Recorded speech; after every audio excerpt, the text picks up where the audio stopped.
Hello sa inyong lahat. In this video, I'll show you how to request for your own cPanel and install WordPress. Okay?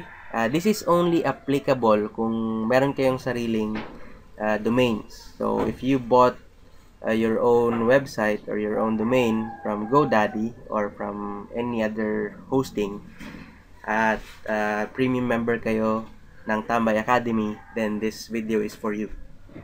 Okay? So, first thing that you need to do is you go to our group, yung Tambay Academy Inner Circle. Tapos, may link doon or may document na how to request for your own cPanel and install WordPress. Okay, doon yun sa file section. Okay? And step 1, ito, request to host your domain in our FB group.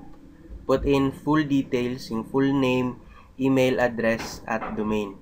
Okay, so, for example, ito kay Sis Raquel, ito yung ginawa niya.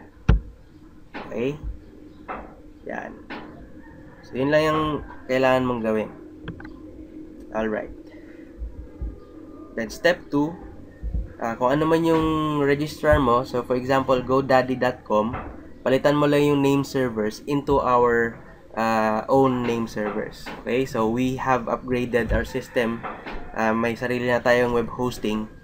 So, ito na yung name server na dapat mong ilagay dun sa GoDaddy. So, ipapakita ko lang kung paano gawin. So, pumunta ka dun sa sa account mo sa GoDaddy. Tapos, click mo yung plus next to domains. Yan, hanapin mo yung website mo or yung domain name na gusto mong ipa-host sa atin. Tapos, click mo yung lodge. Okay, so I'm just using our domain, mytambayacademy.com as an example. Okay, so it could be your own domain. Okay, so to change the name servers, just click on manage here. Tapos, click mo lang yung edit name servers. Okay, then change it to ns1.mytambayacademy.com and ns2.mytambayacademy.com and click OK. Alright, so it would take some time para mag-refresh siya, siguro mga 5 to 10 minutes, so hayaan nyo na lang muna. Okay, then next step, and wait for your login details to be sent through PM here or through email.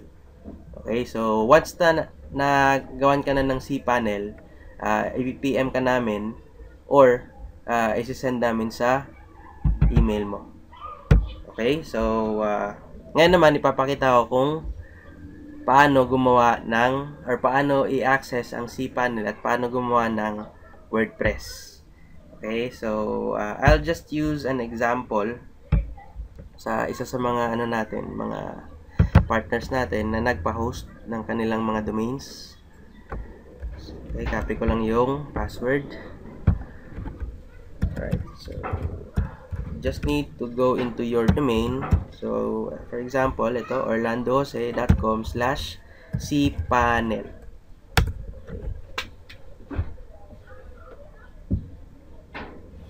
Sa cPanel, you can do a lot of things. Okay, pwede mong ma-check yung stats, pwede mong installan ng WordPress, pwede mong installan ng kahit na anong gusto mo. Okay, so that's what's good if you have your own cPanel. Pwede ka ring mag-upload through FTP. Okay, if you're new to these kind of things, wag niyo munang don't mind it. Okay?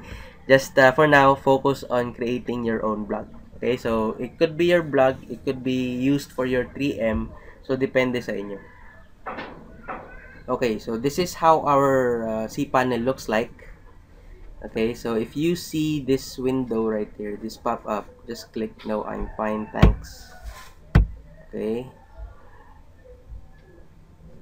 Alright, so ito yung mukha ng cPanel. Okay, so pwede ka rin mag-create ng sarili mong email address. Ayan, email accounts, webmail. So, for example, pwede mong gawan ng admin@orlandojose.com. So, just explore cPanel. Maraming tutorials on how to go about doing things inside your cPanel. So, yan. Ito yung mga pinaka-basic na pwede nyong gawin. Tapos, pwede kayong mag-create ng backups. Ayan, file manager. Mag-upload kayo ng mga files. Okay, so, kung gusto mong i-check yung stats ng website mo, yung number of visitors, daily visitors, yung mga unique visitors, you can use this AW stats. Tapos, if you want to create subdomains, ito, pwede. Alright, ito mga nakalimit lang to sa hosting natin ngayon. So, you cannot put an add-on domains. You cannot put park domains. For now, subdomains, mga around 3. 3 lang ang pwede mong gawin. Okay, so limited siya. Kasi nga, basic lang yung ibibigay nating access. Alright, so but it's still worth it, guys. Right? So, to create your WordPress blog, just go to Installatron Applications Installer. Okay, so once you're inside Installatron, just need to scroll down. Ito yung pwede mong i-install sa website mo. Okay, these are all platforms. So, ito yung mga community or forums. So, pwede kang maglagay ng forums, mag-install ng forums. But this is what you wanna do.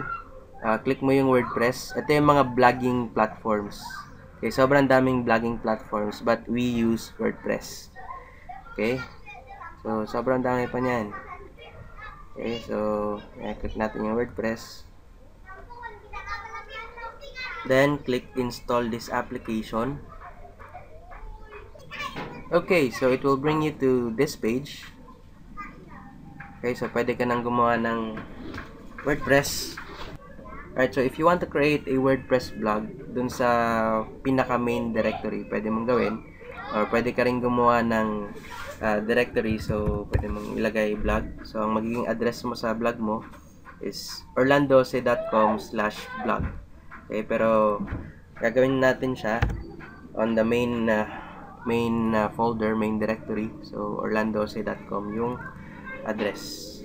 Okay, so just leave this blank, tapos yan, don't do anything here, leave it as it is. Tapos admin, you can put any username. Okay, so yung example dito, ito lang gawin natin. Tapos gawin natin 1, 2, 3, 4, 5, 6. Website title, pwede mong gawing Orlando online business. Okay, pwede mong lagay kahit anong tagline. It doesn't really matter for now, so pwede mong lagay na ganun lang. Tapos click on install.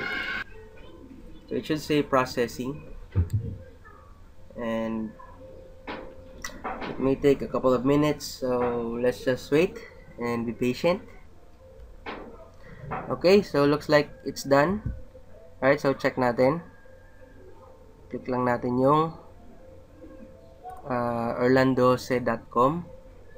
Okay, so nakikita nyo, andyan na yun, Orlandose's online business. So yan yung title na sinet natin. So it's already working. Check natin yung admin dashboard. Okay, so admin, password. Alright, so let's log in. Okay, looks like it's working. Alright, so if you want to change your password, pwede mong gawin dito. Punta ka lang sa all users. Edit mo lang siya. Pwede ka rin mag-add ng manibagong user with new password. So, pwede mong gawin dyan. Okay, so kung gusto mo siyang gawing 3M, just follow the procedures dun sa group natin. Okay, meron namang video kung paano siya gawin dito sa priority request thread, or sa 3M, how to create your 3M. Ito. So, ito yung pinaka-instructions kung paano siya gawin. Okay, so I hope malinaw siya, and if you have questions, feel free to PM us on Facebook. Okay? Alright, so thank you very much for watching this video, and I'll see you on the next one.